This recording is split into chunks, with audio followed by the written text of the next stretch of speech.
After all these years in sales, the meaning of closing a deal has changed for me.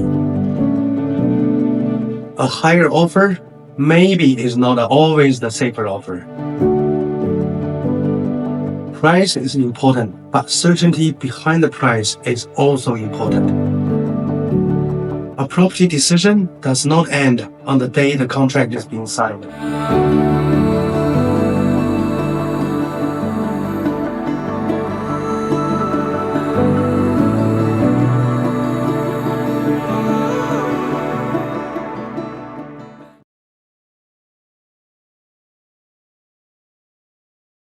Yes, definitely. I think when I was younger, I probably look at the sales in a more direct way. If the customer was happy, if the deal was done, if the result was there, then I felt the job was completed. But over the years, especially after working in the property industry, I started to realize that a sale is not always finished at the moment of the transaction. In the restaurant business, the result was quite immediate. A customer comes in, they enjoy the food, they come back next week. You can see the feedback very quickly. But property is different. A property decision can affect a family for many, many years. And there was one family I met during my time at Precise Homes that really changed how I look at this. Okay, what happened with that family? They were a Filipino family, a husband, a wife with 2 children. At that time, I was quite involved with the Filipino community. I joined some of their events, supported community activities, and slowly built relationships there. That was how I met them. They brought a property when the market was very strong. At that time, many people believed the price would keep going up. Buyers were moving fast, and a lot of families were afraid of missing out. From a sales point of view, it looked like a successful deal. Property was sold, the family bought a home, the transaction was completed. But later, the market changed. Today, the Monetary Policy Committee agreed to raise the official cash rate to 0.75%. Interest rates went up, We agreed. property values came down, their mortgage pressure became heavier. For a family with 2 children, that pressure was not just financially, it does affect their whole family life. That was when I started to feel very uncomfortable. Not because I wanted to blame anyone, but because I saw the other side of a completed sale. Before that, I may have looked at the sales more simply. If the property was sold, the job was done. After that, I started to think more about what happens after the sale. It made me more careful. Now when I look at a deal, I don't only ask whether it can be done, I also ask whether it can still make sense after it is done.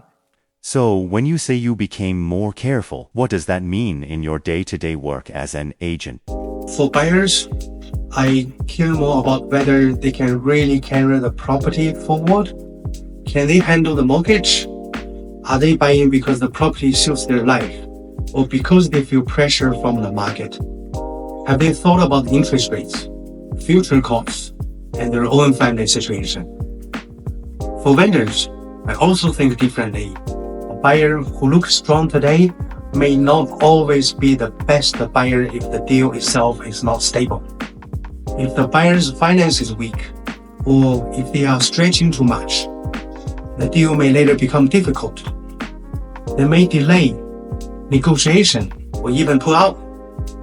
For the vendor, that means losing time, losing momentum, and maybe put the property back on the market again.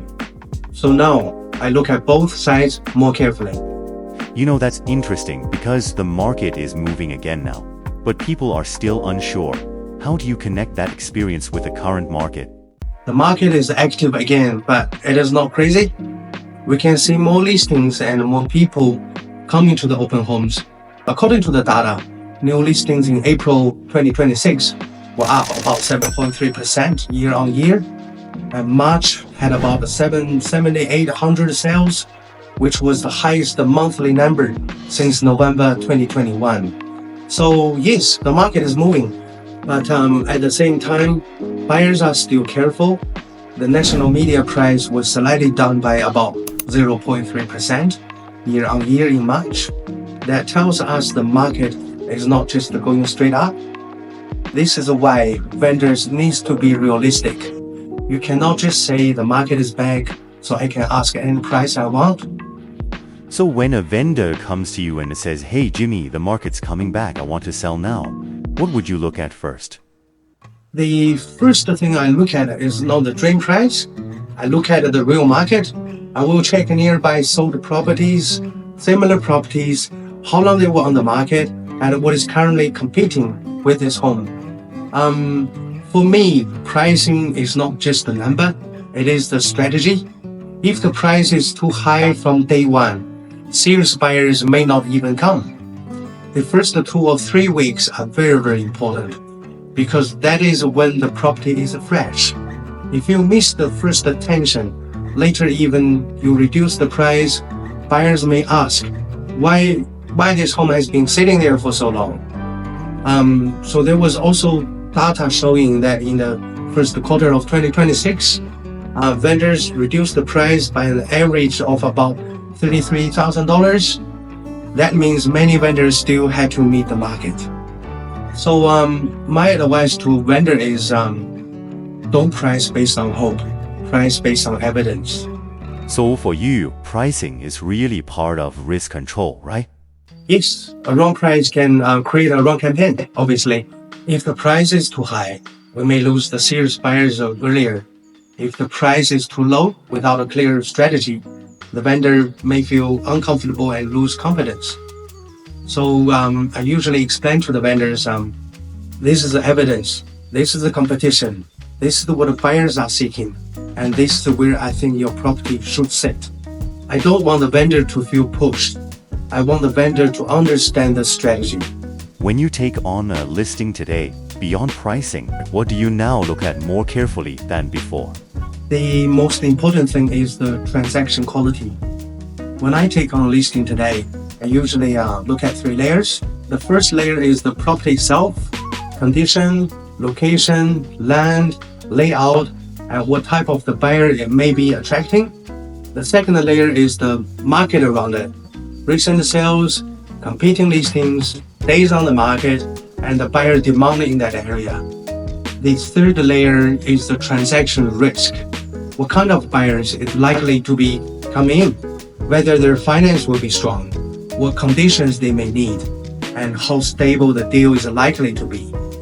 Many people only look at the first 2 layers. They ask, what is the property worth and how is the market? But after my experience, I care a lot about the third layer as well.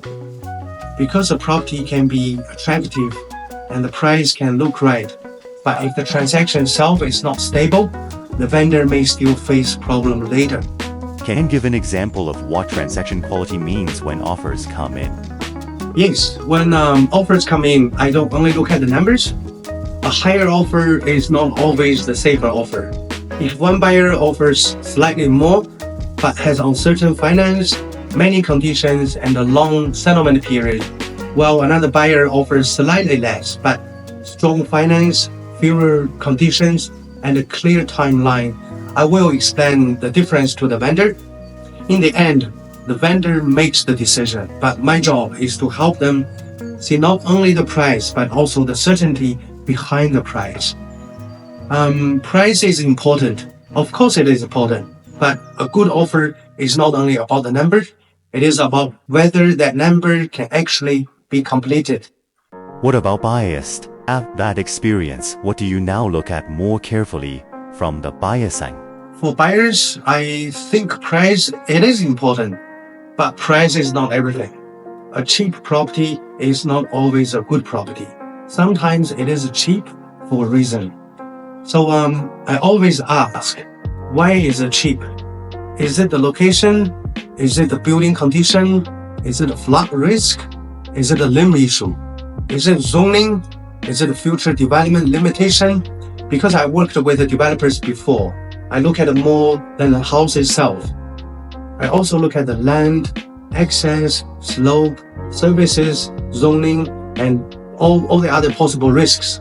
For example, if the land looks big, can it really be subdivided? If the house is near like an overland flow path, what does that mean? If the driveway is difficult, will that affect the future use? If the services are not easy, development may become very expensive. I'm not saying I replace lawyers and builders or specialists. Buyers still need them, but my background helps me know what questions to ask earlier. So now I always tell buyers, don't just buy the price, buy the full picture. So your developer background helps you to see more than a novel buyer may see, right? Yes, I think so. Many buyers look at the property, also look at what is behind the property. Sometimes a property looks like a bargain, but after you check everything, it may not be cheap. It may be cheap for a reason.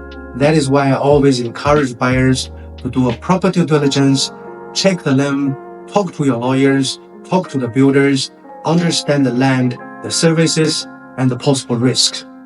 Because after you buy, you are the one who has to live with the decision you made.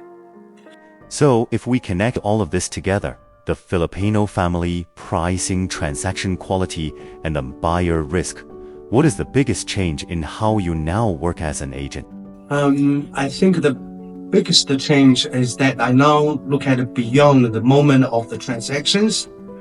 For vendors, I want to help them understand the real market, price with a strategy, and choose the right offer with a clear understanding of risk and certainty. For buyers, I want to tell them to understand not only the price, but also the risk, pressure, and long-term value. Because a property decision is not only about today, it will affect people's life for many, many years. So for me, a good transaction is not just the one that looks good on paper. It is one that still makes sense after people live with the result.